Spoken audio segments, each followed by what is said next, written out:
It's 8 o'clock. Good morning. It's February 6th. I welcome everyone to Cardio Echo, Reducing the Burden of Hypertension. I hope everyone arrived safely at their destination this morning. We had quite a bit of ice last night in Cleveland, so I'm at home. I see Jim is in person at the hub, and I think Rick is there too. Good to see you and glad that you're safe this morning. If you would please chat your name in the chat box so that we can record your attendance. If you're on the phone, it's *6 to mute and unmute. And if you're on Zoom, please use the mute feature in the bottom left corner of your screen to mute yourself. I would introduce myself. I'm the clinic coordinator, Shannon Switkowski. I'll head over, point over to the hub room now to introduce themselves there. So I'm Jim Werner, Case Western Reserve University, and I'm a behaviorist. You're on mute. Maybe not. So was that able to be heard? I can hear you, thanks. We're not on mute. Okay. Jackson Wright, Case Western Reserve University. I'm a emeritus professor of medicine. I'm Jessie Lewis. I'm a program manager here at Case. And I'm Rick Carnaccio, I'm the web content producer for Cardio. Okay, thanks. I'm going to hand it over to Dr. Werner for the facilitator today. Okay, welcome everyone to week 4 of our Cardio Echo, Reducing the Burden of Hypertension. And this week we have another topic on another presentation on the topic of medication adherence in a follow-up to last week's presentation. This is entitled Strategies for Promoting Medication Adherence. And again, our presenter will be Dr. Adam Brzezinski, as well as Marilee Clemens, Dr. Marilee Clemens from the University of Toledo Internal Medicine Residency Program. So we'll let you folks take it away.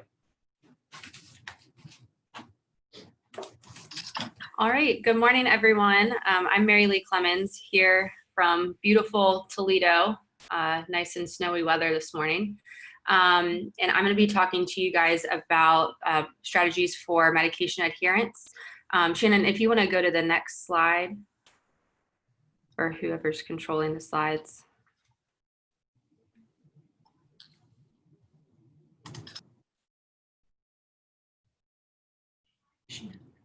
They are not changing on my end. I don't know if they're changing on anyone else's. Oh, they are changing. Rick, can you go back to the objectives, please? Yeah.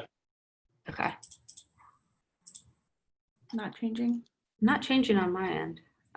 So you guys are on the objective slide? Yes. Okay, sounds good. So I have my objectives listed here. I am a clinical pharmacist. Oh, they changed on my end. Thank you. I'm a clinical pharmacist with the General Internal Medicine Residency Program and Clinic here at University of Toledo. I do a lot of chronic disease management with hypertensive and diabetic patients. And as a pharmacist, work with medication adherence pretty often. I have my objectives listed here. Before we get into the meat of the presentation, I first wanted to mention when we should consider adherence or non-adherence in patients. And so as a pharmacist, I would be remiss if I did not say that we should always consider adherence. So anytime we're thinking about starting a new medication, thinking about the complexity of it, does the patient understand? Are they going to be able to take and appropriately use the medication? But also, once patients are on medications, and especially for hypertensive medications, patients don't always feel any different. And so anytime we're thinking about making a therapeutic change or we're not seeing the therapeutic response that we would anticipate with the medication, we should always consider adherence. I do think like hypertension and lipids are kind of tricky because patients don't always feel any different, or they usually don't. I always tell patients you're not going to feel anything until it's too late. And so ensuring that patients are appropriately educated and familiar and understand their medications before we make any changes is important. All right, next slide. So I have listed here some medication adherence measures. And so I listed them in a couple different categories. So the first one is pretty simple, a direct measure. So drug levels, you can think about doing this for some examples here, mostly warfarin, opiates, benzos, stimulants. It's not very helpful for hypertensive meds, and it's pretty costly. So I would say in general, this is not something that we are going to do for hypertension purposes. However, we can look at the clinical response. So again, thinking about, we have a patient who's hypertensive. We started them on a hypertensive medication. We would anticipate to see some sort of clinical response. And so looking, following up with the patient, looking at blood pressures, from home or in clinic, and seeing, are we seeing that response that we would anticipate? Alternatively, we may find that their blood pressure actually goes up. So that could be an indicator that maybe there's an issue with adherence. And then lastly, a pill count. So I do this all the time. I will have patients bring in their medication bottles. I do this for pretty much every patient, just to ensure that they are taking their medications and have everything that they need. But looking at the bottles, looking at the date of the bottle, and seeing how many pills are in that bottle. So for example, if we had a patient who came into the clinic today and they brought all of their medication bottles in, and the date on the medication bottle was January 2nd, and they were getting a 30-day supply, but they had 15 pills in the bottle, that would prompt me to ask some questions as to why there are quite a few pills left in the bottle. Now, there are some things that go into this. So for example, patients don't usually wait until the very last day that they're out of their medication to get refills. So they may get a little backlogged. So they may get their refills a week ahead of time. And if they do that, over several months, then eventually they're going to have extra pills. So that is not the end all be all, but it certainly is a helpful tool that we can utilize. The second category is database analysis. So the first two things I have there are the medication possession ratio and proportion of days covered. These are tools that basically are calculations based on a time period and the patient's day supply that are heavily utilized by like the managed care programs, PBMs, or insurance companies. They are calculations that you have to do. So they may not be easily utilized in a clinical setting, but usually when for those who work in the clinic, if you get a fax from, let's say, an insurance company that says your patient may not be adherent to their lisinopril, they are usually looking at either claims data, or they're utilizing these two tools, the medication possession ratio or the proportion of days covered. And then lastly, claims data. So sometimes this is available through EMRs. I think in general, most EMRs have this. I know Epic and our EMR have it, but it basically will tell you the last time the patient filled their prescription at the pharmacy. And so that is utilizing claims data through the insurance. And so as long as the patient filled it and picked it up and there is a bill through the insurance, that is accurate. So that can be a tool that can be used to look at how often they're filling it. And then lastly, we have clinician assessment. So this is more of your subjective information that you're going to get from a patient by simply just interviewing them, asking them questions. There are questionnaires and scales that we can utilize, which I'll get to in a moment. But this is going to be a huge part of identifying the adherence issue. So if we go to the next slide. So yes, one thing I wanted to point out was that those first two things that I mentioned on the previous slide do not identify causes of adherence. And so this will help you identify adherence, but then through the clinician assessment, that will be a better tool to use to identify the cause. All right, next slide. So when we get into the clinical assessment, there's really not a gold standard of how do we clinically assess our patients for adherence. However, an ideal assessment tool would be low cost, user-friendly, easy to administer, highly reliable, and practical. But unfortunately, I don't know that that exists, but there are many validated questionnaires that we can utilize, and I have them listed here. To be honest, I have not used these, but I use components of each of these questionnaires. There are some licensing issues that you may want to check into before looking at these, but they are really good examples. So on the next slide, I have an example of the Mariski medication adherence scale. And so this just is a 8-point scale that you can ask patients, do you forget to take your medications? How often are you missing your medications? Do you ever cut back or stop your medications without telling someone? And so on and so forth. So it tries to identify maybe some potential causes for adherence, and then you can further interview the patient to investigate how we can solve that problem. On the next slide, we have the Hillbone Compliance Scale. So this is actually a scale that was created for high blood pressure specifically. And so if you see through this list of medication or list of questions, it asks questions in relation to salty food intake, fast food, getting to appointments, filling prescriptions, running out of medications.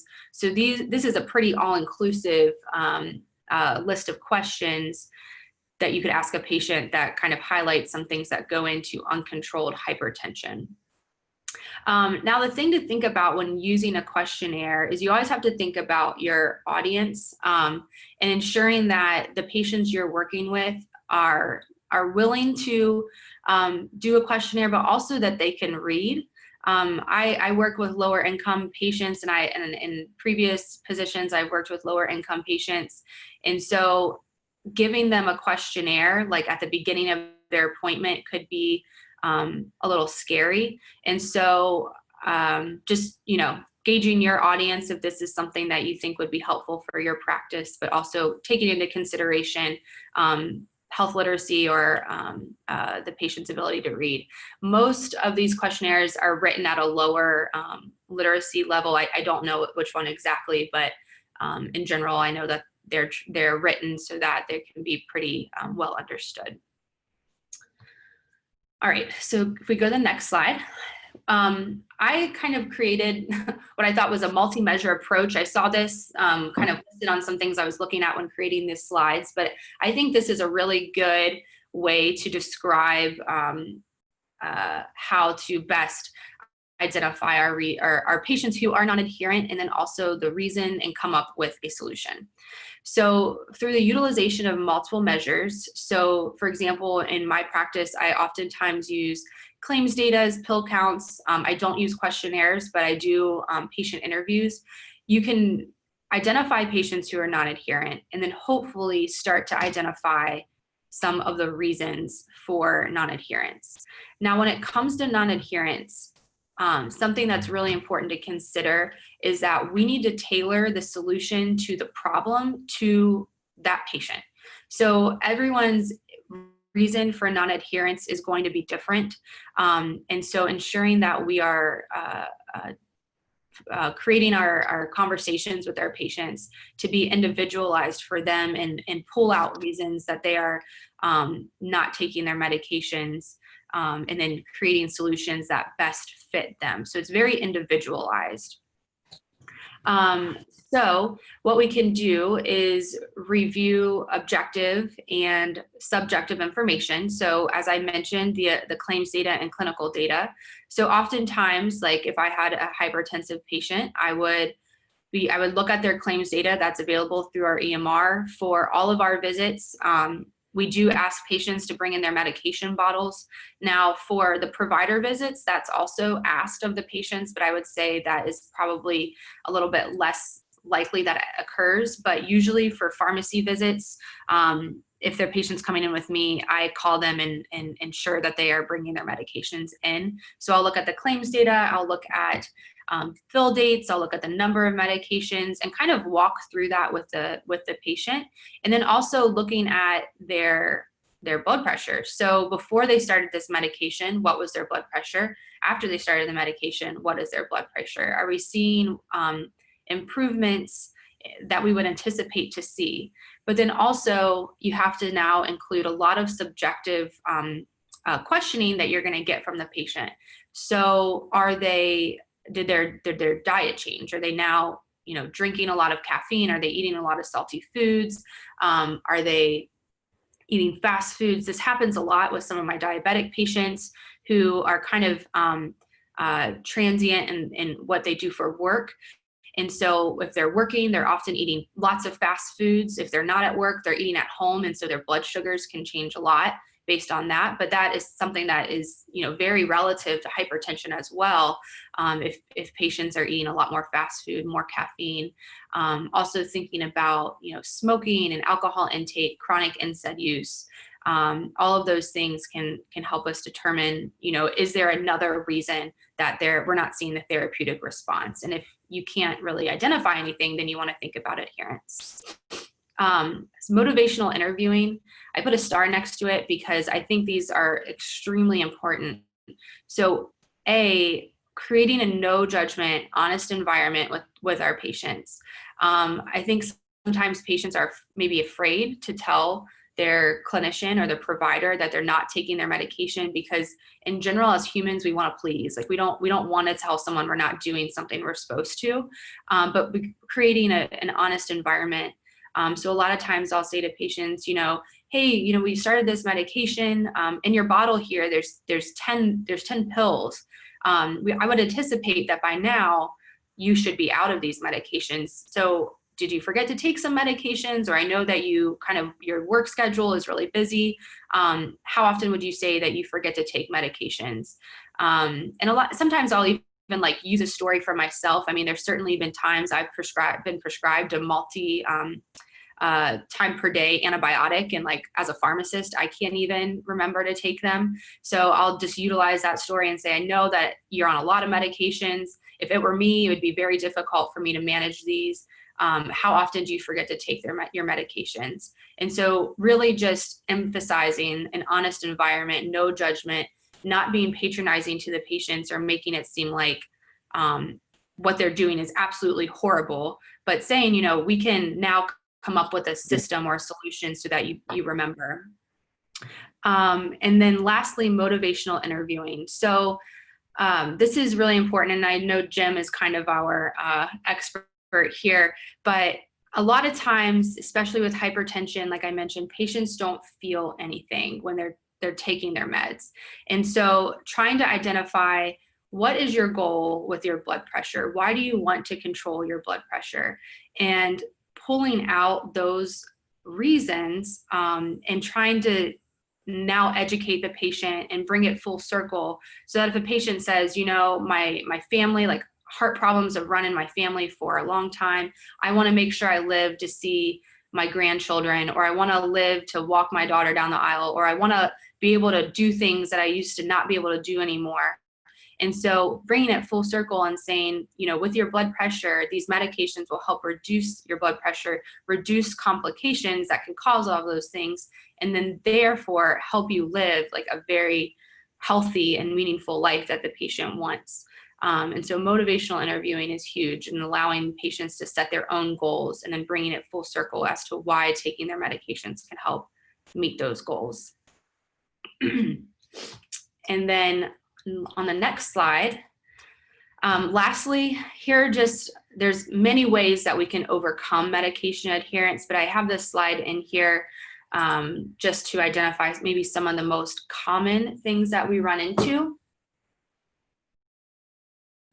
So for example, the first one, adverse effect. So this could be an actual adverse effect, or more often, at least I see, perceived adverse effects, or things that patients think are going to happen when they take their medications. And they may get their information from family members, friends, or whoever. The internet is huge. But ensuring that if a patient has a perceived adverse effect, or they think that the drug is going to harm them, or that they think that it's dangerous. A lot of times I get, this drug's going to hurt my kidneys. I get that from for everything, and kind of just educating the patient on how usually it's kind of the opposite, that if we don't control your blood pressure, that these things are going to happen, and just educating them on the medication and how it works in very basic terms, and why it's going to be beneficial. Of course, if the patient is having an adverse effect, we certainly don't want to treat medication adverse effects with more medications. So stopping the medication, making sure that it goes away, and then prescribing an alternative.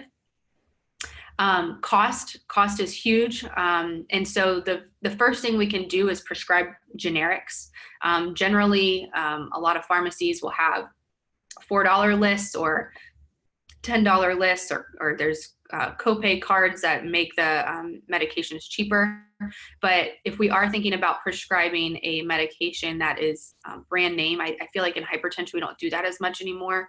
There are savings cards available through the pharmaceutical companies that can bring the cost down for our commercial paying patients, but mainly investigating the insurance formulary. So if cost is an issue, then making sure that we get the patients on a cost-effective medication. You can do searches online for insurance formularies. And so I do this a lot. I just Google the name of the insurance company and then 2020 formulary, and then it brings up the drugs that are covered. For lack of understanding, so again, if the patient doesn't understand why they're taking the medications, or there's just a misconception, ensuring that we're taking the time to educate the patient and that we're educating them at a level that is appropriate for them. So explaining to them in very basic terms, what this pill is going to do. When we start getting into like the pharmacology and pathophysiology, our patients are lost. And I know that patients really appreciate when we try to make it kind of understanding. A lot of times I draw things out for patients just because I feel like I'm a visual learner. It helps them. Forgetfulness. So certainly this is an issue. So if patients are on medications multiple times per day, they may remember to take their morning time medication, but they forget to take their afternoon one. So a lot of times this is an issue with forgetfulness. I always ask the patient, what is your routine? Like when you get up, what are you doing? When you go to work, what are you doing? When you get home from work, what are you doing? Like what is your routine? And then initially saying, okay, so let's put your medication bottles on your nightstand because you always wake up and you always go to sleep, and it will help you remember to take those medications. Pill boxes are very helpful for that as well. Keeping the pills visible. Sometimes patients say they keep their pills in a cupboard. So if it's out of sight, out of mind.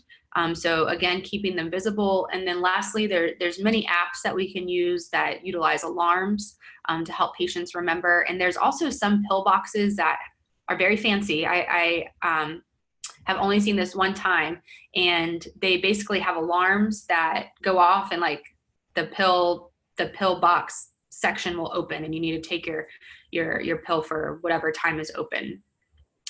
And then lastly, regimen complexity. So most of our patients that we're seeing, I would say, are probably complex. I know that essentially every single patient that I am seeing has like 10 to 15 to 20 or 30 medications on their med list. And so making the medication regimen as simple as possible. We can do MedSync. Pretty much every pharmacy has medication synchronization where medications are filled on the same day every month. There's adherence packaging. So for a lot of like my geriatric patients, I try to get them in with adherence packaging where it's basically a bubble pack and it says the day of the week and the time, and they punch out what they need for that dose. Deprescribing is huge. So again, ensuring patients are on the medications they need to be, and what can we deprescribe to make it simple. And then also changing the product or the formulation. So can we get them on a once-a-day regimen versus a twice-a-day regimen, or are there combination products that we can use so that they're not taking as many physical tablets per day. And so that is all I have for medication adherence strategies. I hope that was helpful. If you have any questions, we can go over them this time. And also, Adam, if you had anything that you would like to add, you can do that now as well. Well, I just think that was a really helpful solutions-focused presentation. Thank you, Marilee. And I guess what I'm really curious about, in addition to folks' questions, are if anybody's interested in sharing a little bit about their experience with some of those strategies that you mentioned, particularly on the last couple of slides there. So I'm just curious what folks are doing in their own practices to promote adherence among their patients. Do you want to back up to those prior slides, wish you? Yeah.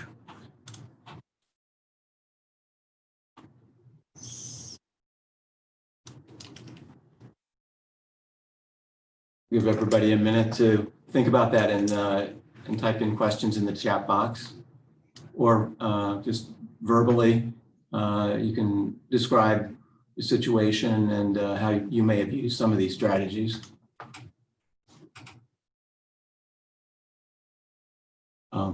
I think go forward to, yeah. Yep. Let's see.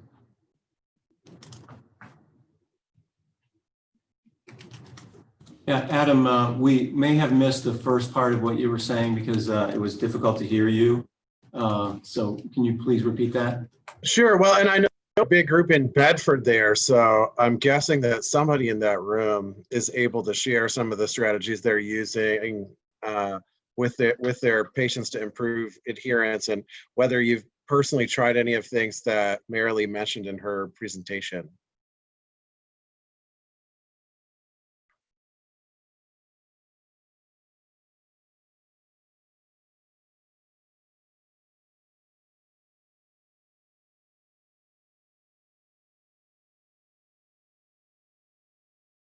No one wants to say anything. Okay, we've got one. Each other just silently. Okay, Pamela's going to say something. One of the things I found is, especially in families where maybe somebody had kidney disease. I remember I had a person, she finally went on dialysis, and even though I told her that if she didn't take her medicines, those things might happen. And she told me later that you didn't tell me that I was in stage 3 kidney disease, and that there were 5 stages, and in the 5th stage I would go on to dialysis. Well, later I got her sons, 2 of her sons, and I specifically told them they were in stage 2 kidney disease. There are 5 stages, and the 5th stage you may go on dialysis like your mother. And they have been very adherent to their medication because they're really afraid of having to go on dialysis. So sometimes I think you really have to get to, I'm going to say, the real nitty-gritty about explaining to them what in-organ damages can do. People are definitely afraid of going on dialysis. A lot of these patients already have high blood pressure and diabetes. They're definitely afraid of having strokes and those kinds of things.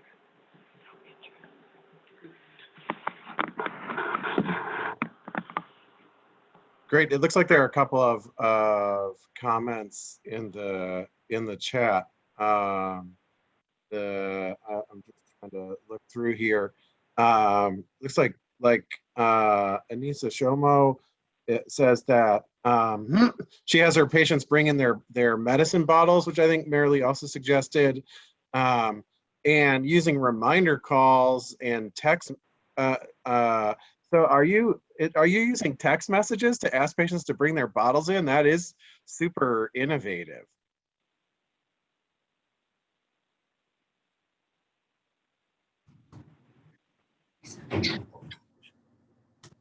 Yeah, Anissa, if you're able to tell us about that, we'd love to hear more. Hello, did you unmute me? Sorry. I was saying that we used to have our nurses call directly to have them bring them in, but now they have an automated call, and so now we're not able to do that. And so we had a nurse who was there who was, calling in addition to the automated call, but she is out on leave, so it's been really inconsistent. We've been trying to get people to bring them in. I find that when I do have patients bring in their medicine bottles, it is definitely a completely different interaction. So I do try to encourage it, and it's just been a culture change that I want to create in my office. but it's just not really gotten a lot of traction so far.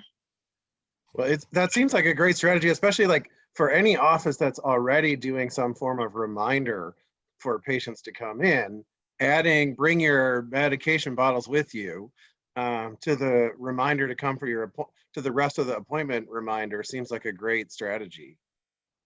Yeah. Great, Yeah, thank so- you. Go ahead. I was just gonna say that it would be nice if we could have it added to like so at the Cincinnati Health Department, we have 6 different health centers. And so, the system is putting reminder calls in for everywhere. And when I wanted to start doing this, so I'm a geriatrician. So when I wanted to start doing this, the nurse practitioner was worried about it taking a long time to go through everybody's medicines, like being overwhelmed with everybody bringing in their medicines. But I had showed her the data that generally what happens is that people are taken off of medicines. Like people are on all types of medicines that we don't know about. Because they went to the ER, they went to urgent care, and it's not in the system. We don't know what they're taking. So when I explained it from that standpoint, she was more open to it. But in order to make the phone call change, I would have to be something that everybody in the whole health system would have to agree on. So, and that can be difficult. So we'll see. But in the meantime, I'll try to figure out how to get my staff in my office to remind our patients. We have signs up in the rooms though, at least that the patients can see to tell them to bring them the next appointment. Great. It looks like, do we have 2 cases today, Shannon? I want to make sure that we're not soaking up too much time with Q&A here. We have 1 case today. 1 case. Oh, so we probably have a few more minutes. So there's some more stuff going on in the chat. It looks like Niati has mentioned motivational interviewing as a strategy she uses with her patients. Do you want to just fill us in a little about maybe an experience you've had recently using motivational interviewing? Sure. So I'm actually presenting a case on it later today. So we'll be talking about that. But in general, I do feel a part of it is also, I know, like I am a pharmacist, not a psychiatrist, but to indulge a little bit into, having the patient say out the things that are affecting them absolutely helps. So when you are asking those questions, keeping in mind that they're open-ended, you're giving them the opportunity to communicate with you, because a lot of times what happens with doctor's appointments, with MAs, with medical residents, with everyone in the room in and out, they don't get the opportunity to speak. So whenever I am in the room, I always make sure that they get the opportunity to communicate, not just, oh, I have a reaction to this, but we talk about causes or missing appointments even that it didn't even fit with their schedule, with picking up their granddaughter and all that. And they still had an appointment that they missed. So finding the root causes definitely help when it comes to adherence with appointments, with medications, with everything in general. I really liked what you said there about being very intentional about making sure that there's time to listen to patients in a busy clinic, whether it's especially if you have trainees in clinic, and things can get very, very hectic under those circumstances. So I think that's a great tip. And it looks like Sonia has really added another important tip here about making sure that patients aren't afraid to take their medication. I wonder if you want to say some more about that. Oh yeah, so I've been taking care of patients for over 20 years now, and what I have found is that the best approach really is to let them know that I'm just simply here to help them. I don't want them to be afraid when they come into the office that I'm going to fuss at them. They're adults and there's no need for that. So I just tell them, I will never do that. I'm here to help you. I'm here to support you. If you have any issues with your medication, if it makes you feel bad, or you just don't want to take it, and even if you're afraid of taking it, sometimes patients are just simply afraid. Like what was stated before, some patients actually think it'll hurt their kidneys. I don't know where they get that information from, but if they would just simply share, any concerns or anything, it would help me. So I tell them, anything you have to share with me, it's going to help, because I'm just here to support you. I'm not here to complicate your life even further by adding another layer of fear or something like that on top, or judgment. So it seems to have been, very successful for me in my practice. That's fantastic. I'll just jump in real quick. In this, you're supporting the patient's autonomy. You're absolutely so correct that our patients, if they're adult patients, they're going to make their own decisions, and the time they spend in the office is one tiny fraction of their lives. So it's fantastic that you do that, and really create a safe environment, be able to talk about any fears that they may have or any concerns. And if those aren't able to come out, then they will potentially sabotage adherence. So thank you for sharing. Okay, Adam, do you want to continue? We have another couple minutes. We have one more comment from the Bedford group and about setting up a peer group, which I think may be, a nice way to do some of the things that have already been mentioned, because when you're with peers, there's really a different social interaction. Adam, we can't hear you again. I don't know if you can get closer to the microphone. Well, sorry about that. I'm not sure. Maybe my Geauga County internet is flaking out a little bit. Sherry, maybe you can just have whoever chatted that in using sort of peer support for adherence and what their experience was with peer support. Yes, Pamela Murphy. It was about 7 years ago, and I had a group of patients. Some were my patients, some were the other doctor's patients. And they weren't adherent to their medicines. They weren't at goal on their blood pressure. Some of them had diabetes, and they weren't at goal for their A1C. So we set up a group, a peer group. I met with them, and some of the nurses met with them, and we would talk about diabetes, high blood pressure, medicine, side effects, etc. After a while, they all became compliant, surprisingly, and they had contests on who would have the best A1C, who would have the best blood pressure. Eventually, I stopped meeting with the group. That was 7 years ago. They have been meeting here at Bedford once a month on their own. They continue to meet, and they continue to be compliant, and they continue to have friendly contests among each other about who's going to have the best blood pressure, who's going to have the best A1C. And that worked pretty good. I was really surprised when they continued to meet all these years, even though I don't meet with them anymore. They talk to me about their meetings and those things, but they are a definite 100% peer group, giving each other motivation to continue with their medicines, exercising, diet, all of those things, losing weight. Some of them have lost weight. Well, that is fantastic, and how fascinating. I wish we had more time to talk about